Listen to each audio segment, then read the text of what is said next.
Nimesikiza hotuba ya rais na imeongea kwa urefu sana kuhusu Raila Amolo Odinga. Raila Amolo Odinga hata leo baada ya kufa hivi posthumous amepewa hadhi ya juu sana ambayo inapewa marais pekee yake, Chief of the Golden Heart. Kwa taifa la Kenya kila mara inakuwa ni mtu mmoja tu, ya president pekee yake. Lakini Raila amepewa hiyo. Na mkiangalia historia ya Raila tangu wakati wa Mzee Moi, alipigana na Mzee Moi, baadaye akaingia kwa KANU akakuwa Secretary General.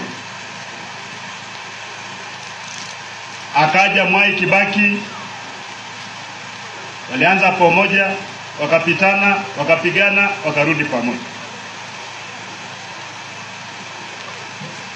Akaja Uhuru Kenyatta, wakapambana kwa siasa, baadaye akaingia kwa serikali. Kwa sasa tuko na Rais Ruto ambaye walikuwa pamoja wakapitana, na wakati wa kura walitokanana sana, waliitana vitu vibaya, lakini baadaye Raila akaingia kwa serikali. Mimi mwenyewe kama yule mtu ambaye niliendesha kampeni ya Azimio hapa Tanzania nilishtuka sana wakati Raila aliingia kwa serikali. Lakini swali ni je, kama mtu ambaye amesimama kwa kuwania kiti cha urais karibu mara 5 na hajashinda, na kila mtu ambaye tumemchagua ameona kwamba hawezi kuendesha serikali bila kuwa na yeye, Wakenya wenzangu, lazima tujiulize hili swali. Kuna uwezo sisi kama Wakenya tulishindwa kumchagua rais ambaye angekuwa bora zaidi kuliko watu wengine wote? Maana kila rais mnachagua lazima aite Raila kuja kumsaidia kuongoza serikali.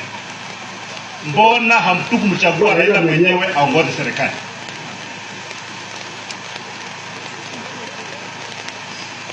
Siasa yetu inapangwa hivi. Unaita kitabu nasema nyinyi Waluya, nyinyi na Wakale na Wakikuyu mmekuja pamoja, wengine jamii hii na ile wamekuja pamoja. Wala ambao wamekuwa wengi mnasema tunamchagua huyu, hamwangalii yule mnamchagua anakuja kujenga taifa la Kenya namna gani. But which grouping is bigger? Wakenya hata hamuna haja kusikiza mtu anaongea sera gani. Sasa hii taifa ambao tunasema itoke third world ende first world, ifika namna gani kama the best talent? Sisi wenyewe wa Kenya tuwezi kuona the best talent. Wakati wa kura tunatukana wale watu ambao ni wazuri kabisa, tunawatukana, tunawakejeli, tunasema hao watu ni bure. Baada ya kura tunasema kuja kwa serikali wa stable na serikali. Hata ukitoka kule nje serikali itaweza kusimama. Kwani sisi hatuna maana tunakija kuona viongozi? Wakati umefika sisi sasa lazima tujiulize. Kama wale wazalendo ambao walijitokeza wakati wa kupigania uhuru wakaamua kwamba Kenya is bigger, waje tupiganie taifa letu tujikomboe. Tukue taifa ambalo lina-identify heroes na kuwapatia nafasi kushughulikia masuala ya taifa. Tusikojee wakufe kwanza ndio tuanze kuwasifu na kuwashukuru. We are a pretentious, hypocritical country. Ni nini tuzuia rais kwa mfano kupatia Raila CDA wakati alikuwa rais? Of what value is that medal to him now? Hata ifaa kwa shingo. Nasema it's consumer for what?